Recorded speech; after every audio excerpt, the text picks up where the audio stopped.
What is the higher mind? Where does it come from? How can we awake it? Is the higher mind the natural development of the lower mind?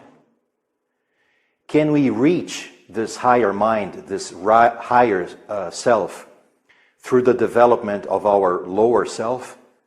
Through, for instance, continued meditation, occult exercises, a mystical experience, or through the continued use of magic practices? Dear friends, tonight we would like to reflect upon in depth around what is this true higher mind, what is its essence, its origin, where it comes from, and what is the process necessary to take place in us so that it can manifest itself in our lives and actually transform our consciousness and our lives.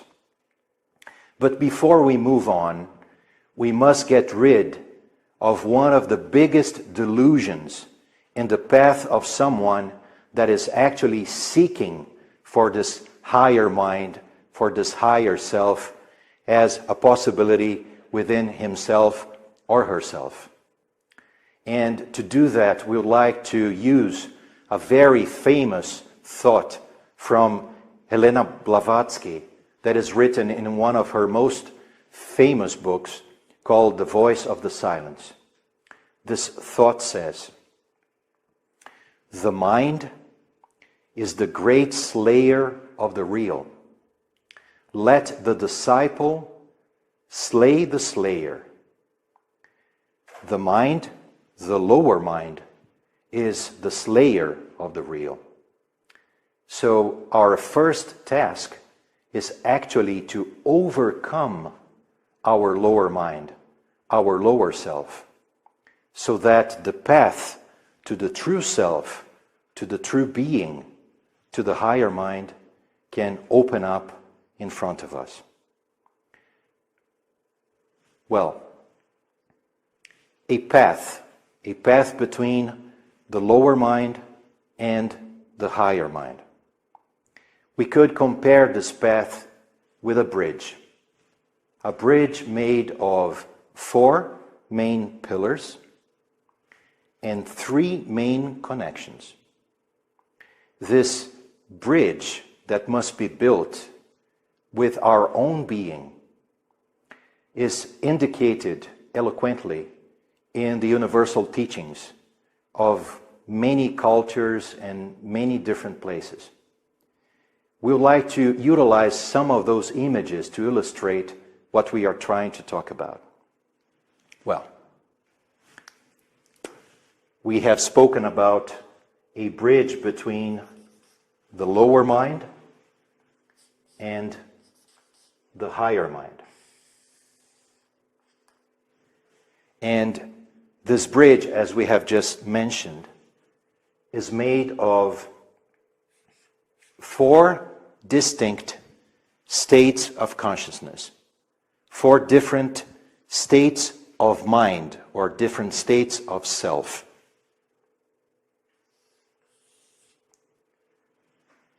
Let's start utilizing the Hindu tradition. In the Hindu tradition, we can associate or indicate those 4 different states of mind or different states of self or self-awareness with the concepts of kama manas. Kama manas meaning the mind that is still associated or identified or even controlled by the selfish desires, by the egocentric desires. In second place, we can talk about manas, that is the objective mind that must be born out of a totally different basis, out of a totally different origin. Next to it, we can speak about buddhi. Buddhi meaning the soul consciousness, the new liberated soul consciousness that is beyond the mind and that actually inspires the objective mind. And beyond Buddhi, we can talk about Atman or Atman Buddhi. That indicates the spirit spark, or the spirit soul consciousness. So those are, in very simple and summarized terms, those 4 states of consciousness in the Hindu tradition. If we move now to maybe a closer example to some of us, utilizing the Egyptian tradition, and we take the example of that fantastic temple of Abu Simbel in the very southern part of Egypt. In the innermost wall of this temple, we can see 4 monumental statues of these 4 states of consciousness, one sitting by another. And we can see, in first place, in this very order, by the way, Ptah, that is the god of the underworld or the god of darkness. Next to Ptah, we can see Amen, an enlightened man, represented by a pharaoh king, Ramses. Next to Ramses, we can see Ramses himself in his immortal shape, in his Osiris shape. So we see the third character, Osiris. And in the fourth place, we can see the hawk god that represents the spirit itself, Horus.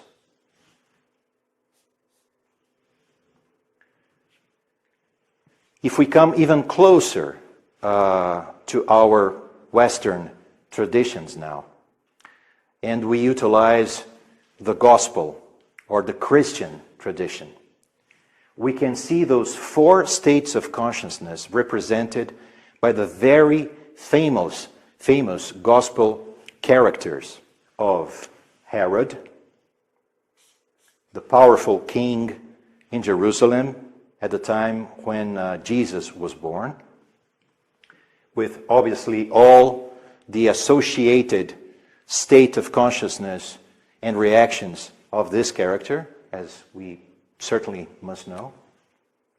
Then we have John the Baptist.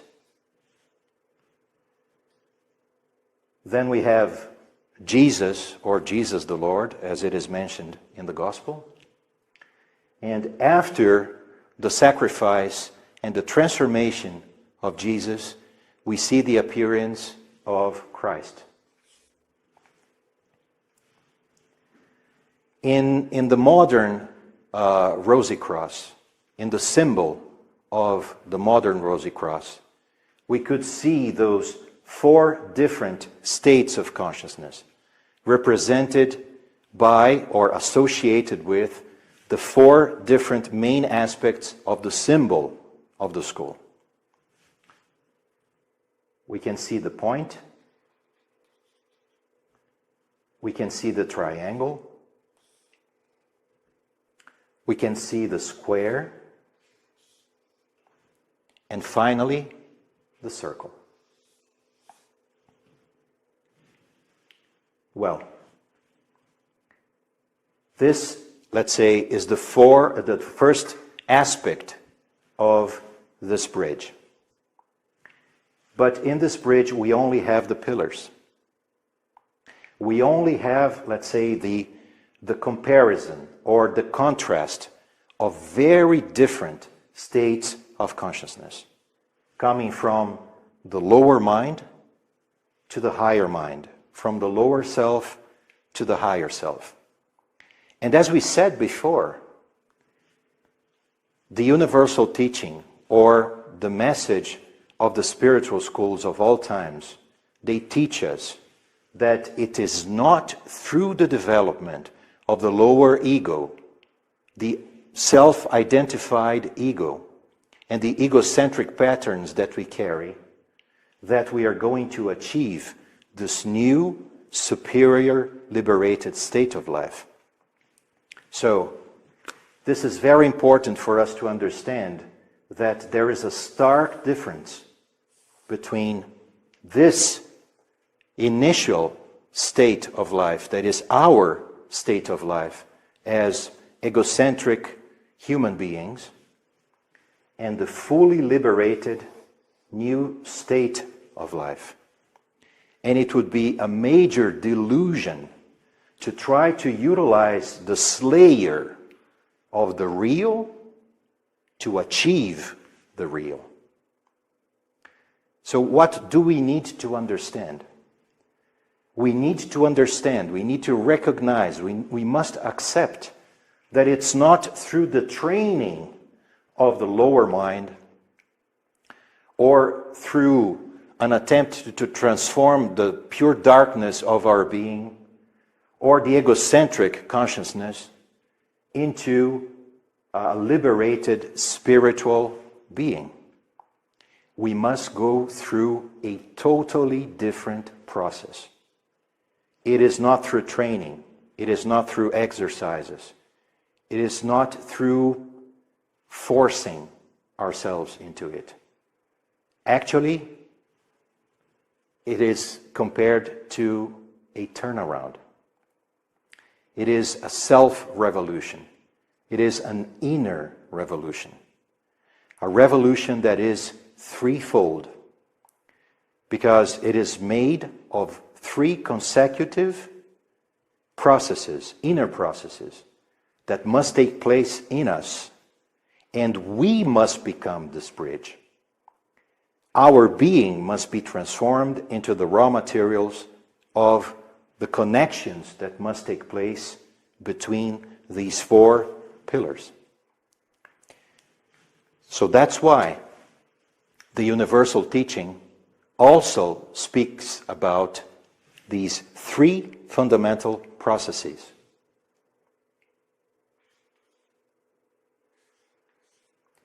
And we can see these three fundamental processes connecting these four different states of consciousness.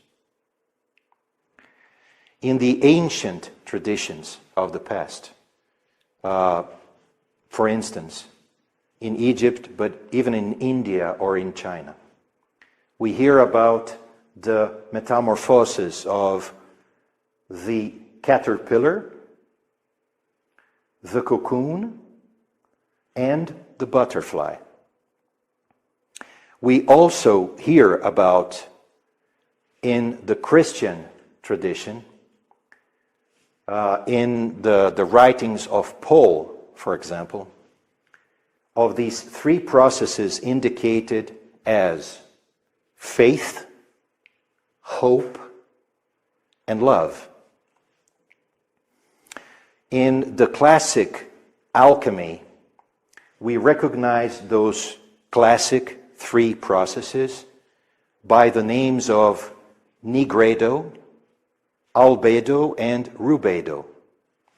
In other words, these three processes throughout the history of mankind are always the same, with different names, with different symbols, but they indicate a threefold self-revolution. Because it is only through a true self-revolution that this transformation from the lower self or the lower mind into the upper self or the upper mind can take place. And in the modern Rosy Cross, we can recognize those three processes described as the elements that connect the different aspects of this symbol, that point to this inner transformation, to this inner revolution, and indicate the way that it can take place. The first process is a process of transformation of the consciousness. Is a process that stimulates the consciousness, the human consciousness or the human soul, to abandon the automatic questions or the automatic reactions for the day-to-day life. So this process is called the rebirth of the soul. The rebirth of the soul starts from the spirit spark. It doesn't start from any structure of the ego. It starts directly from the innermost center of the human microcosm. In the spiritual school, we call this spirit spark the spirit spark atom, the rosebud, the rose of the heart. This is the source. This is the origin of this true potential new self, this true potential new mind or upper mind or higher mind. The rebirth of the soul can actually connect and transform the human consciousness that is enclosed in its egocentric structure into a, quote-unquote, symbolically speaking, a rose that starts to blossom, to open up, and transforms the three centers of our consciousness, of our soul. That is our heart, our head, and our hands, or our lives. And this is what recreates in us the triangle of a new soul, of a soul that was reborn. Reborn not through the techniques or manipulation of its own ego, but out of the spirit spark in the innermost of his or her own being.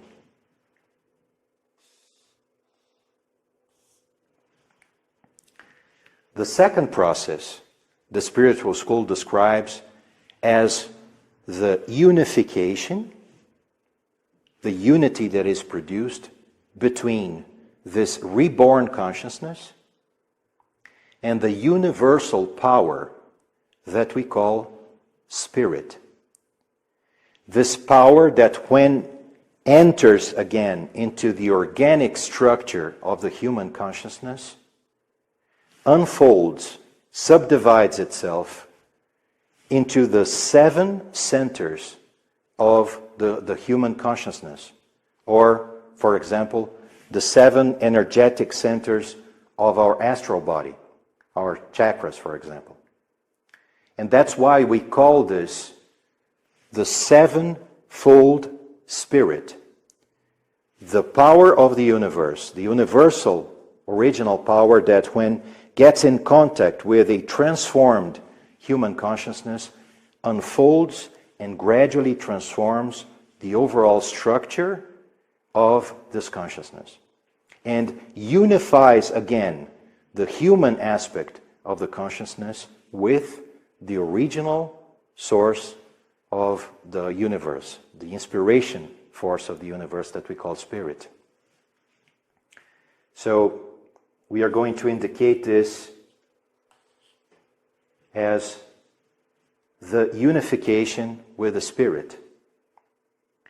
And this second process is what allows a transformation of our vehicles, of our mental body, of our astral body, of our etheric body, and as a consequence, the fundamental transformation of our physical body, not externally, of course, but especially as a vehicle of the manifestation of this overall modification in our subtle bodies.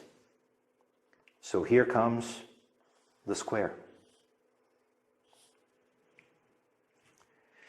And when, through the spirit spark, through the rose of the heart, the human consciousness, the human soul, is fundamentally transformed and unified again with the spirit, then the vehicles of the personality can be transformed into this third process, the transmutation, the true alchemy of our whole being, that we also call in the modern spiritual school as the process of transfiguration, the modification, the transformation of the entire self, of the entire being. This process leads to the total unity of the four states of consciousness into one. Of the original center that once became awakened, that transformed the entire soul life of the human being, of the heart, of the head, and the hands, that transmuted and transfigured all the bodies, all the vehicles of the mental aspect, the astral aspect, the etheric aspect, and the physical aspect, and unified again the being with the original source of life, with the eternal divine microcosm, the human microcosm. That is how, dear friends, the lower mind is dissolved, not as a loss of identity, but through the entire alchemy of its elements, in a gradual process that transforms the consciousness and the manifestation into the higher mind, into the higher self, into the true human being. We hope that this very summarized explanation could have brought to you tonight some elements for your reflection, for your inner work.